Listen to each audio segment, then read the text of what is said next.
एक साल गुजर गया इस जंग को।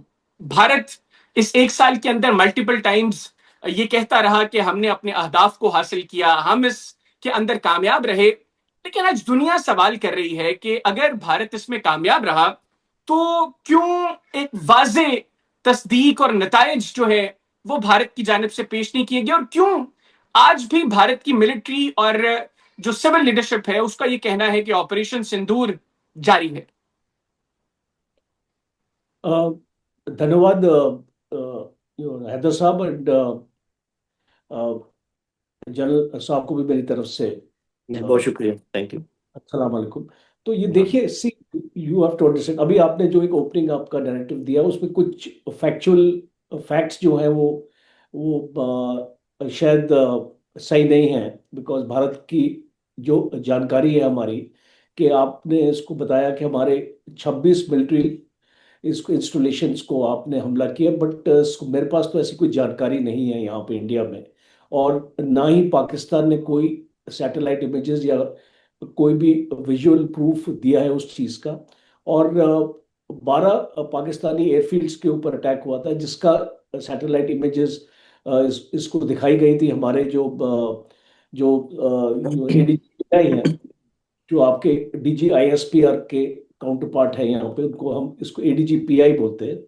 तो वो एक प्रेस ब्रीफिंग में पूरा ये इसको दिखाया गया था। एक हमारे इसको एयर मार्शल भी थे एयरफोर्स के, जो एक खुलासा किया था इस चीज़ का। तो वो बहरहाल मैं इस चीज़ को एक पर्सपेक्टिव में लाना चाहता था, बिकॉज हमने इसके आगे की बात करनी है। We should not be stuck up with what has happened. अब इसकी वजह आप इसको समझ सकते हैं। देखिए, आज एक ट्रस्ट नहीं है दोनों देशों के बीच में। और जब हम बात करते हैं तो पॉलिटिकल लीडर्स की भी बात करते हैं, मिलिट्री लीडर्स की भी बात करते हैं, और भारत से भी आपको ऐसी स्टेटमेंट्स सुनने को मिलती है, पाकिस्तान से भी हमको सुनने को मिलती है। तो ये एक इस माहौल जिसको मैं बोलता हूँ, I can classify it as जो एटमोसफियर जो एक्चुअली बना हुआ है वो इतना कंजीनियल नहीं है। और जब आपका कम्युनिकेशन नहीं होता है, बिकॉज मैं इस चीज में बहुत फॉर्मली बिलीव करता हूं कि दो देशों के बीच में कम्युनिकेशन हमेशा ओपन रहना चाहिए। देखिए, चाइना के साथ भी अगर हमारी ये प्रॉब्लम थी तो 29 कोर कमांडर्स मीटिंग्स हुई थी। और बीच में भी जो इसको फॉरेन अफेयर्स और फॉरेन सेक्रेटरीज की भी जो हमारी जो मीटिंग्स चलती रहती थी। तो इस तरीके की एक कम्युनिकेशन था, उसकी वजह से एस्केलेशन नहीं हुआ। चाइना के साथ अगर आपने देखा तो बॉर्डर पे एस्केलेशन नहीं हुआ। जब हमने गलवान के बाद जो एक बार यांगसे में चाइना ने अटेम्प्ट किया था, उनको हमने वापस भेज दिया यांगसे से। उसके बाद कोई एक्शन इस भारत और चाइना के बीच में नहीं हुआ। और यही इसको रीजन था कि उनका जो ट्रेड, जो सिलसिला था ट्रेड का, वो चालू हो गया है। और इस फ्लाइट्स भी चालू हो गई हैं, और अभी रिलेशंस भी एक नॉर्मलाइजेशन की तरफ आ रहे हैं। और एक अंडरस्टैंडिंग हुई है कि जो भी हमारे मसाइल हैं बॉर्डर के और इस चीज़ के, वो हम सेपरेट रखते हैं, और उसको हम टाइम के बाद हम उसको डिस्कस अपना करेंगे। Because after all there are disputes which have to be resolved between both the countries. बिल्कुल ठीक, बिल्कुल ठीक। जी please Pakistan, please please. I just finish off with this. Pakistan के साथ अगर मैं इस कंपैरिजन अपना करूं, तो पाकिस्तान के साथ कम्युनिकेशन ब्रेकडाउन है। और जब भी कम्युनिकेशन ब्रेकडाउन होगा, आप देखेंगे एक छोटी सी भी एक एक आपका इंसिडेंट हो जाएगा, एक ट्रिगर हो जाएगा, उससे एक लड़ाई भी आप छिड़ सकती है इसका। बिकॉज एक सीरियस रेपकशन ये होता है कि जब आपस में आप बात नहीं करते हैं, और अगर आपका ट्रस्ट नहीं है एक दूसरे के साथ, तो one small spark, one small incident can create a big issue. जैसे कि हमने देखा कि पहलगाम में हुआ, आपने भी अभी इसका जिक्र किया कि that was a major attack on on the. और जिस तरीके से वो इसको लोगों को मारा गया, और इसको महिलाओं को अलग करके, और उनको जो है उनका नाम पूछ के उनको मारा गया, that was a very very dastardly attack, तो उसका लेकिन सर जवाब। आपने ये जो एक बड़ी बात की कि कम्युनिकेशन ब्रेकडाउन है, दोनों ममालिक के दरमियान इस वक्त राब्ता नहीं है, जनरल लोधी साहब के पास जाने से पहले मैं मुख्तसरन चाहूंगा कि आप बताइए कि उसकी वजह क्या है, क्योंकि पाकिस्तान ने तो हमेशा ये बात की है कि दोनों ममालिक के दरमियान रवाबत होने चाहिए, डायलॉग होना चाहिए, टेबल पर बैठकर मुज़ाकरात होने चाहिए, चीजों का हल निकल सकता है इससे। देखिए, जो इम्प्रेशन इंडिया में है, बिकॉज इसको लोधी साहब भी इसका जवाब देंगे, जो इम्प्रेशन इंडिया में है और जो हम थिंक टैंक्स में भी हैं, हम बात करते हैं, डिस्कस भी करते हैं, बिकॉज 4-5 मेजर थिंक टैंक्स में मैं हूँ, और एक तो प्राइम मिनिस्टर के ऑफिस के साथ भी जुड़ा हुआ है, हम जो ये अपने इनपुट्स देते हैं वहाँ पे।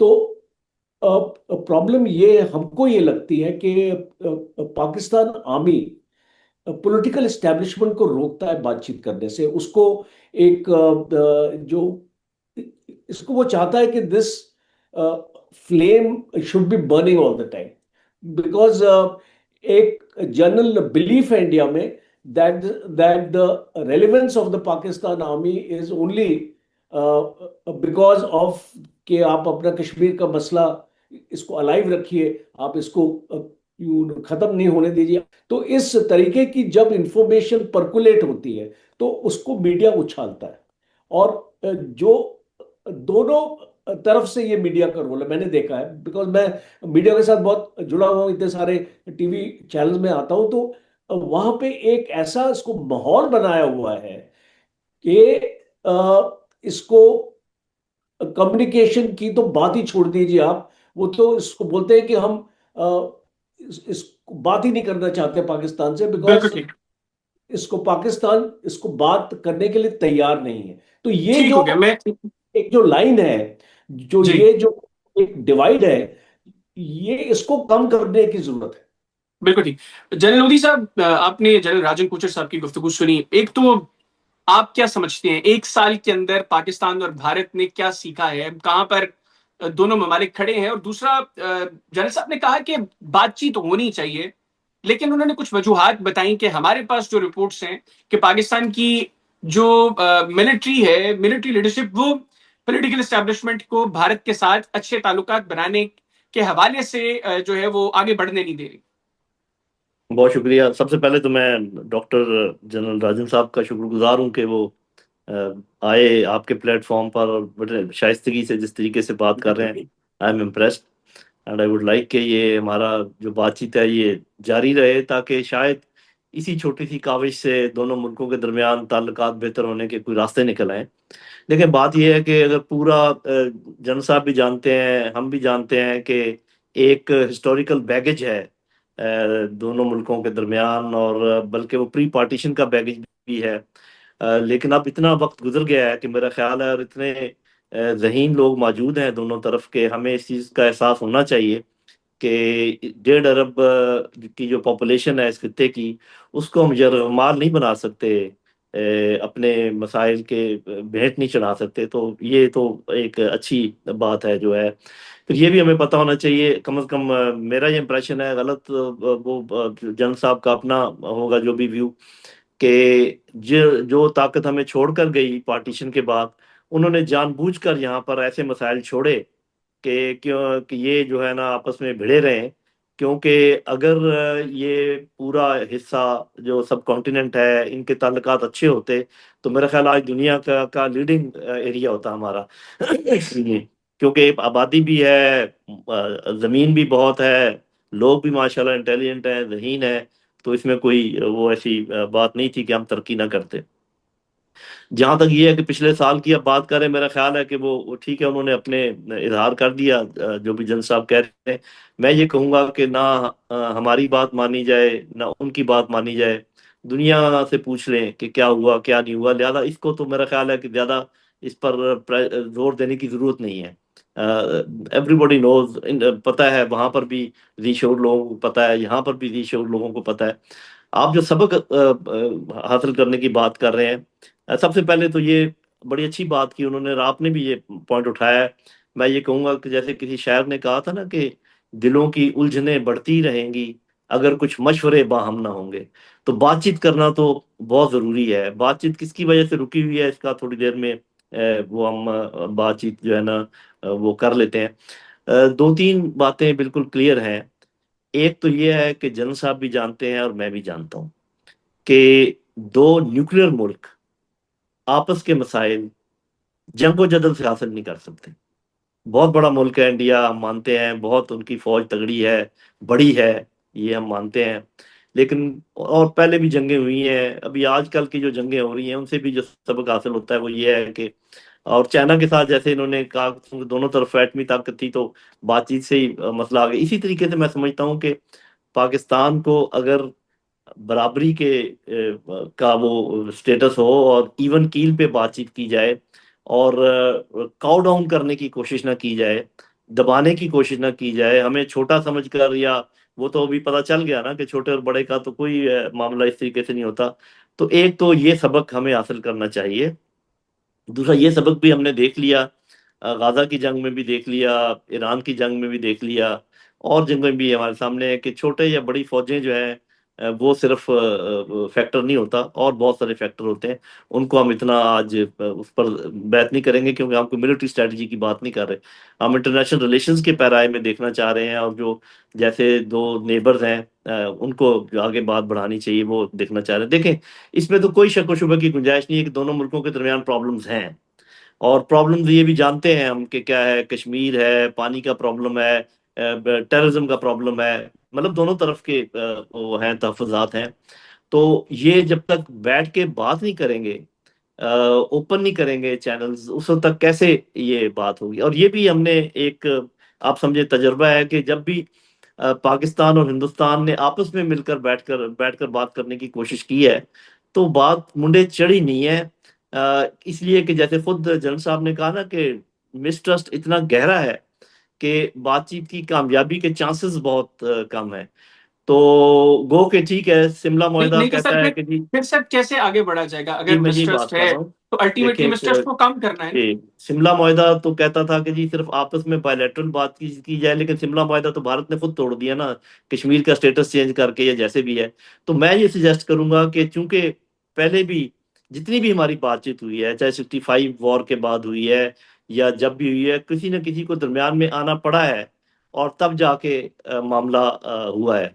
तो मेरी सजेशन आज भी ये है कि अगर हम आपस में बात करके फैसला नहीं कर सकते, जो कि नजर आ रहा है कि नहीं कर सकते, तो हम दोनों एक दूसरे को बराबरी की बुनियाद पर एक दूसरे को देखें और आमादगी जाहिर करें कि हम तमाम चीज़ों पर बात करते हैं। आपके भी तहफ़्फ़ुज़ात हैं, हमारे भी तहफ़्फ़ुज़ात हैं। अगर हम डिनाई करते रहे कि नहीं ये तो कोई मसला नहीं है और वो मसला है, तो फिर तो नहीं होगा। ठीक है, आप समझते होंगे कि एक मसला नहीं है, हम समझते हैं कि मसला है, हम समझते होंगे कि एक मसला नहीं है, आप समझते होंगे कि मसला है।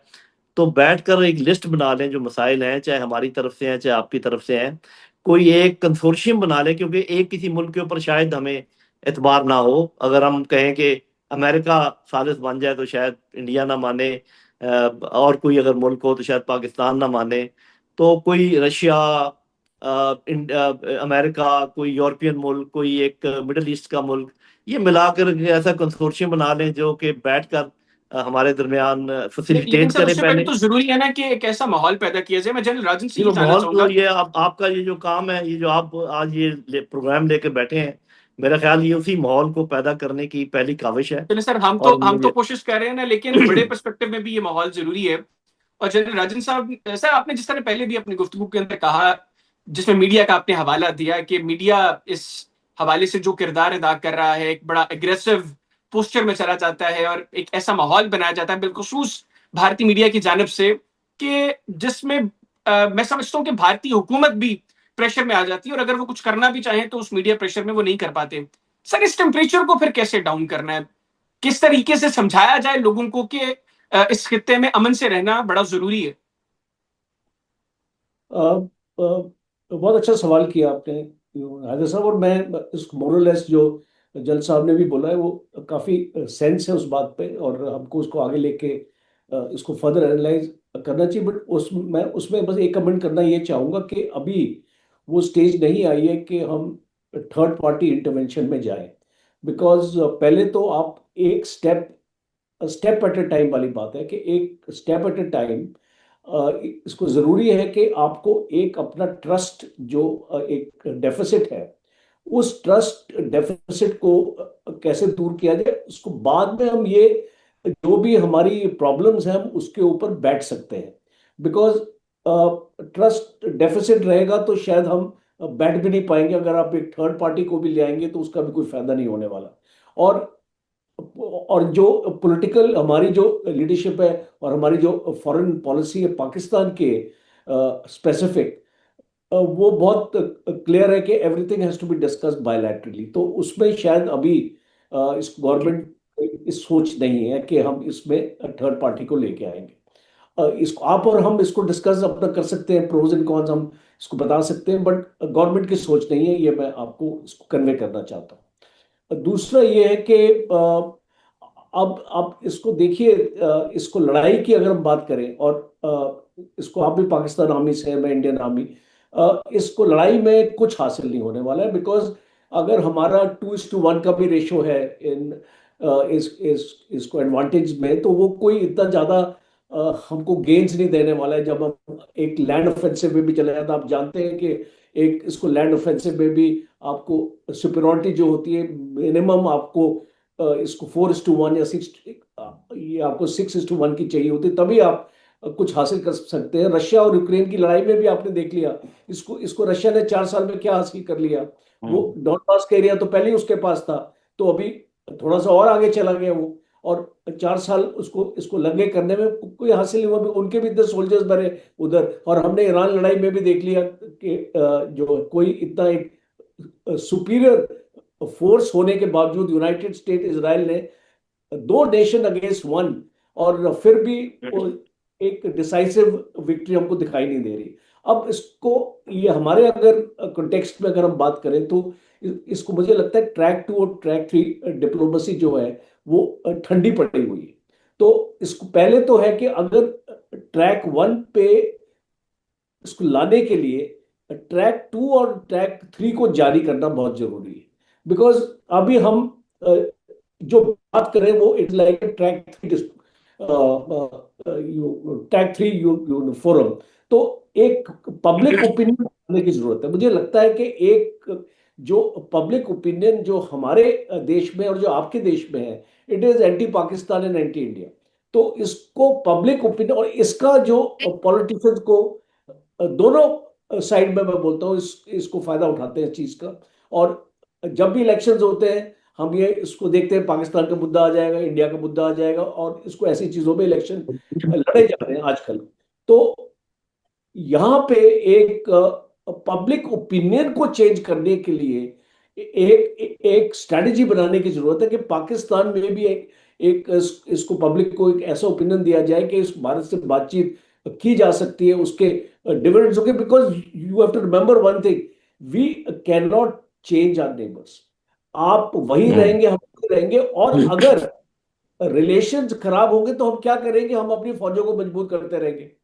जहां पे आपकी इकोनॉमी को, आपके डेवलपमेंट के प्रोजेक्ट्स में आपको अपना पैसा लगाना चाहिए, आप अपने फौज में लगाएंगे, और वही हो रहा है इंडिया में, और उसको पाकिस्तान में तो हो ही रहा था पहले से।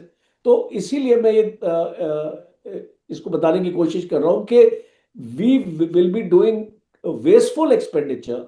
और जहां पे हमको इसको लोगों को स्टैंडर्ड ऑफ लाइफ इंप्रूव करना है उनकी, और उनको हमको एम्प्लॉयमेंट देनी है, उनको अच्छा खाना देना है, रहने के लिए जगह देनी है, हम वो नहीं कर पाएंगे। तो इसीलिए ये बहुत अच्छा आपका ये प्रोग्राम है। एटलीस्ट जो कोई ना कोई इसका डिविडेंड इसको निकलना चाहिए, where we can influence the public opinion on both sides of the country.